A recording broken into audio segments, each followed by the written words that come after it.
After caring for the paralyzed CEO for 2 long years, he eventually recovered. His very first action upon regaining his strength was to propose to the woman he had adored for years, the one who had left him behind during his struggles. The media painted them as an inseparable pair, announcing that they had finally reunited. I stood there, gazing at the large screens in the city square, broadcasting the proposal live, wordless. Silently, I tossed the ring in my pocket into the garbage. The weight of my obligation to him had finally been lifted. The pedestrians around me stopped in their tracks, their eyes fixed on the massive outdoor screen showing the live broadcast. And it wasn't just here. Across the entirety of London, all major displays were tuned into the same spectacle. The broadcast was crystal clear, down to the delicate tears welling up in the lead woman's eyes. The proposal's decor was unmistakably the work of Jonathan. In the final months before he regained his mobility, he had been meticulously planning and sketching out the entire event. Even the fireworks, each with its own flourish, were crafted to reflect his vision. I remember him back then, cold fingers brushing against my neck as he asked me what flowers I liked. I had told him violets, but as I watched the proposal unfold, what I saw was a sea of vibrant red roses, and the woman standing there, bathed in the romantic glow, wasn't me. It was Jonathan's old flame, his former girlfriend, the acclaimed designer Caroline. I quietly discarded the dull ring from my pocket into the nearest bin. The ring was unremarkable, far too large, and I was thankful I no longer had to carry it with me. Tossing the ring brought an overwhelming sense of calm, the kind I had never felt before. Not a single tear came to my eyes. It was over. My debt to Jonathan and the Ellis family had been repaid in full. I had been expelled from Ellis Enterprises. Not long ago, I had my own office space, but now, forget about the office. I couldn't even claim a small desk. The HR department handed me a cardboard box with my belongings. "Isla, here's everything you had in your office," the woman said, lowering her voice. "Jonathan personally requested that you leave. The severance package is already arranged. It would be best for you to go now." Her voice was gentle, though. I imagined Jonathan's actual words had been much more direct. "Get out." I leaned back in my chair, shrugged indifferently, and carried on with packing. I struggled to carry the box, and as I passed by my old office, I finally saw who had taken over. It had been converted into Caroline's private lounge, strewn with her sketches and drafts. Photos of her and Jonathan, intimate and candid, were pinned on the walls, where my once meticulously organized schedule used to be. I lowered my gaze, my knuckles turning white as I gripped the box's edges. But within moments, I let go. At the entrance of the company, a mass of people jostled me, causing the box to slip from my grasp, scattering my things across the ground. A stiletto heel stabbed the back of my hand in the commotion, sending a sharp pain shooting through my body. The street was crowded, and reporters and onlookers were all pushing towards one direction. Gritting my teeth through the pain, I looked up and saw Caroline emerge, arm in arm with a man. Her crimson dress was striking, but even more captivating was the man beside her, Jonathan. He always hated crowds, and it showed in his expression, but still, he kept Caroline close, shielding her from the throng. Microphones were shoved in her face, journalists throwing out question after question. "Caroline, your engagement last week has been the top trending story online. Do you have any comments as the future bride?" Caroline smiled graciously. "I am beyond thankful to have been there for him during his most difficult 2 years. Jonathan had been soaring high, on top of the world, until the accident brought him crashing down, leaving him paralyzed for 2 years, scorned by society. If anyone had the right to say they had stood by him, it wasn't Caroline. She had disappeared, leaving me to be the one by his side. But despite the blatant lie, Jonathan said nothing. In fact, he seemed almost pleased by the words, showing no hint of disagreement. His gaze softened as he looked down at Caroline, tender and warm. The flashes from the cameras captured the perfect picture. The loving couple, completely lost in each other's eyes. Then, without warning, Jonathan's gaze shifted, landing directly on me, his expression cold as ice.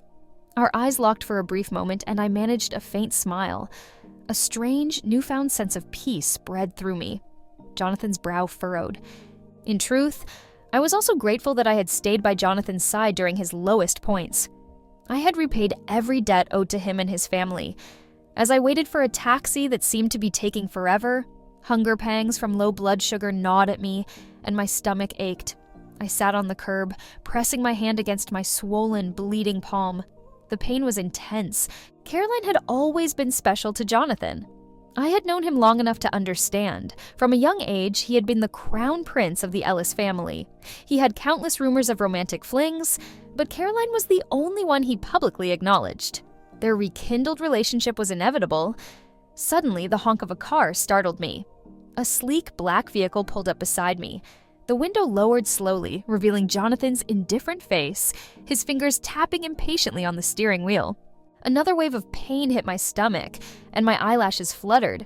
He sneered, his eyes brimming with mockery. "You had this coming," he said coldly. I dropped my gaze. It was like traveling back 2 years, reliving Jonathan's callousness towards me. At the time, he had been heartless, telling me, "Your existence is a privilege." Now, I finally saw that his kindness in the years following was nothing more than a means to keep me around, afraid I'd leave and there would be no one left to care for him. I ignored him this time, remaining silent. The click of heels behind me echoed as Caroline stepped around me and into the passenger seat. "John, I'm late. These reporters are unbearable. I shouldn't have left you to handle them. Can you help me with them next time?" Caroline said in a teasing voice, but when her eyes fell on me, her tone faltered. She paled visibly. "Let's go, John. We're going to be late." Jonathan frowned slightly but revved the engine. I watched him, feeling that this would be my last time speaking to him. "I saw the live stream of your engagement," I began. "It was even more beautiful than the sketches you showed me. Everything was perfect, even if it wasn't filled with violets." I paused for a moment before adding, "I wish you both a long and happy life together." Jonathan's smile disappeared. His hand tightened on the steering wheel, veins bulging, as if my words had struck him deeply. He wore a wedding ring on that hand, and as I lowered my eyes, I missed the expression on his face. Caroline shifted uneasily beside him. "John, don't waste your time on irrelevant people. Let's go." Her voice was soft, but Jonathan's reply was sharp. "Isla, don't regret this." His words lingered in the air, but I remained silent. He sneered, stepped on the gas, and the car sped off, leaving me staring at the taillights as they disappeared down the road. His departure was loud and boastful. Much like the races he used to take part in, Jonathan had always been that way, easily angered by even the smallest comments from me. But regret?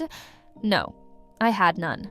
The taxi still hadn't arrived, and I began to wonder if it ever would when my phone buzzed in my pocket. A message appeared on the screen, brief and direct. "Where are you?"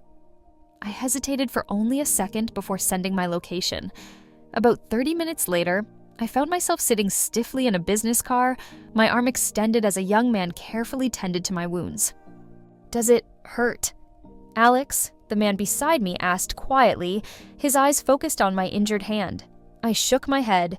His breath was cool against my skin as he gently blew on the wound. I flinched. "It doesn't hurt," I repeated, firmer this time. He released my hand, finally satisfied, and responded with a soft murmur. "I didn't hear you say that." I couldn't help but feel conflicted. Alex had always been Jonathan's rival. The two of them clashed more times than I could count. During Jonathan's paralysis, Alex had even tried to take over many of his assets. And though I no longer had ties to Jonathan, the years spent under his influence weren't easy to shed. Alex leaned back casually. "I need a date for a banquet tonight," he said.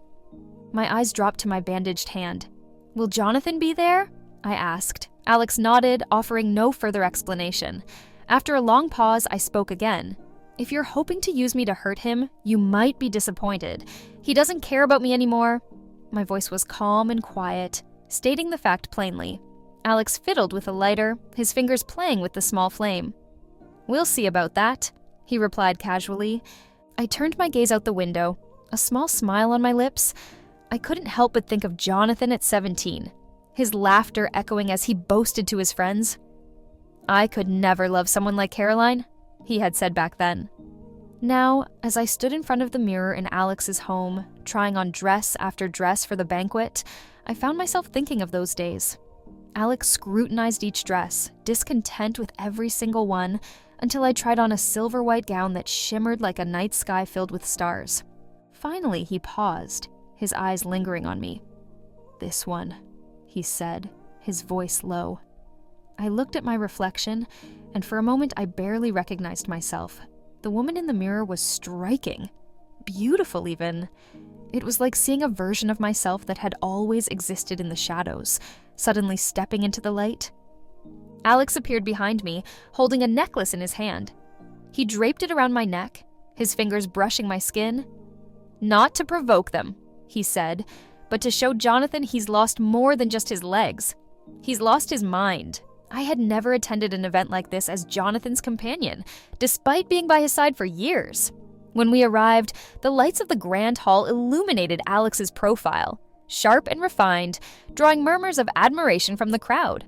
"Who's the woman Alex brought?" I heard someone whisper. "He's always alone at these things." Another voice chimed in, recognizing me. "Isn't that Jonathan's insignificant assistant?" They barely had time to finish the sentence before a loud crash drew everyone's attention. A wine glass had shattered on the floor, spilling red wine across the hem of Caroline's gown. Jonathan stood nearby, his eyes fixed on me, shock written across his face. For the first time, I saw him look at me with a mix of confusion and surprise, as though he was seeing me for the very first time. Caroline followed his gaze, her own expression turning to disbelief. I inclined my head politely and turned to Alex, engaging him in conversation. But Jonathan wasn't done. He stormed over, his eyes cold and intense, reaching out to grab my arm. Alex intervened immediately, pulling me behind him. Jonathan's voice was low but commanding. "Isla, come here." I had never stood against him before, never hidden behind someone else. Whenever he called my name, no matter how far I was, I would come running. But not this time. I stood still, calm, and soft-spoken as I replied. "I've done more than enough." The warm breeze of midsummer drifted in through the windows. "We're done, Jonathan," I added quietly. His face paled instantly. Midsummer was a season of fleeting encounters. My connection to the Ellis family began with their sponsorship of children like me after the earthquake in our small town. My first visit to their home was when I was just 15, after ranking first in my class. Our teachers brought me along to express our gratitude to Mrs. Ellis. She was as graceful and kind as I had imagined, handling phone calls and making future plans with the adults in the room. I stood awkwardly at the side, stealing glances at a photograph on her desk.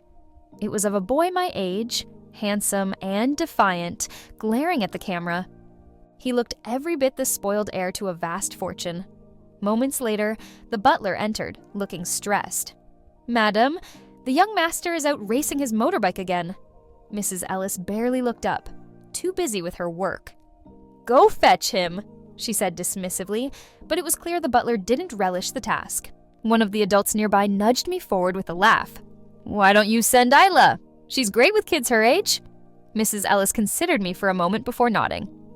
"All right, Isla, go with the butler and bring Jonathan home." Even though I was terrified, I nodded bravely. I had no choice. The butler and I drove to the outskirts of town, where Jonathan was speeding around on his red and black motorbike. He skidded to a stop in front of me, pulling off his helmet and revealing dark, tired eyes. "Who are you?" he asked bluntly. My heart pounded, but I managed to introduce myself. "I'm Isla," I stammered. He barely reacted, already bored. "My mother sent you to get me, huh? You can go back without me." But I was persistent. I waited, standing on the side of the road as he made circles around me on his bike. He passed by once, twice, 3 times, before finally stopping in exasperation. "Fine, let's go." I followed him back, walking behind him as the warm, summer breeze swept through the trees. That day, I learned his name, Jonathan. From then on, Mrs. Ellis decided I would stay with them, keeping an eye on Jonathan to prevent him from getting into trouble. Jonathan resented me at first. He saw me as nothing more than a spy sent by his mother. He would go out of his way to make my life difficult, but I was stubborn. No matter how much he teased me, I stuck by him. Eventually, he got tired of trying to push me away. "I'm sick of it," he told me once. You're always around, and I'm over it." Everyone knew Jonathan had a wild reputation, but there was always one plain, quiet girl who trailed behind him, trying to keep him from going too far. That girl was me. I had spent years trying to meet Mrs. Ellis's expectations, all the while following Jonathan, always just a step behind. By the time I was 18, the years of watching Jonathan had taken a toll on me. After finishing my final exams, I stood under the blooming wisteria tree in their courtyard, feeling uncertain about my future. Jonathan leaned against the railing nearby, his voice casual as he spoke. "Do you like me?" The question stunned me, and for a long time I couldn't move or speak. When I finally managed to answer, my voice was barely a whisper. "Yes, I do." Jonathan smiled at that and walked away. Later that night, I went looking for him. I found him lounging in a private room, laughing with his friends. As I approached, I heard him say something that shattered my heart. "Who would ever like someone like Isla?" "Me? I love Caroline." That was the first time I had ever heard Caroline's name. It was in that moment that I realized no matter how hard I tried, there were some things I would never be able to change. Even as I tried to build a life beyond Jonathan, the shadow of that moment lingered over me for years. The tangled, complex relationship between us and Caroline would continue, even coming to a head at that very banquet. As soon as we stepped into the hall, the tension between Jonathan and Alex was palpable. The two men never got along, and the room was filled with people eager to see what would happen next. I tugged on Alex's sleeve. "Let's leave," I whispered. Jonathan's gaze never wavered from me. For the first time, he saw me standing with someone else, and he wasn't happy about it. As we turned to go, I cast one last look over my shoulder. Jonathan stood motionless, his head bowed, his expression a strange mixture of vulnerability and distance. It reminded me of the moment he woke from his coma 2 years ago when his mother had already passed away from the crash. Caroline had tried to comfort him then, but he had recoiled at her touch. I chuckled quietly to myself. Alex raised an eyebrow. "What's so funny?" he asked. I smiled faintly and replied, "Not everyone has the strength to stand by Jonathan. Most people wouldn't bother getting close to him if they saw his real self." Jonathan was proud, too proud to accept his own vulnerability. After the accident, he couldn't accept his disability. His spirit was crushed, and to make things worse, he had lost his mother in the same crash. It wasn't long before he fell into depression, making multiple attempts to end his life. I remember one day vividly. I smashed a glass, grabbed a shard, and slashed it across my wrist in front of him. "If you want to die, fine. I'll die with you," I had told him. Jonathan had never seen me so intense, so emotional. His dark eyes had watched me for a long time before he finally spoke, gritting his teeth. "Fine, I'll live. But you have to promise me something, Isla. I'll get better." From that moment, he began working with his doctors, and after 2 long years, stood on his own again. He discarded his wheelchair shortly after. After the banquet, I returned to the Booth family home with Alex. His grandmother had been kind enough to take me in while I searched for a new job. Despite our history, Alex and I weren't particularly close. Most of our interactions had involved me apologizing to his family on Jonathan's behalf after one of their many fights. His grandmother was always warm, though, waving off my apologies with a laugh. "Young people fight sometimes. No big deal. Come sit with me for a while," she would say, offering me a seat by the window. But now, as I rode home in Alex's car, the silence was heavy. We weren't.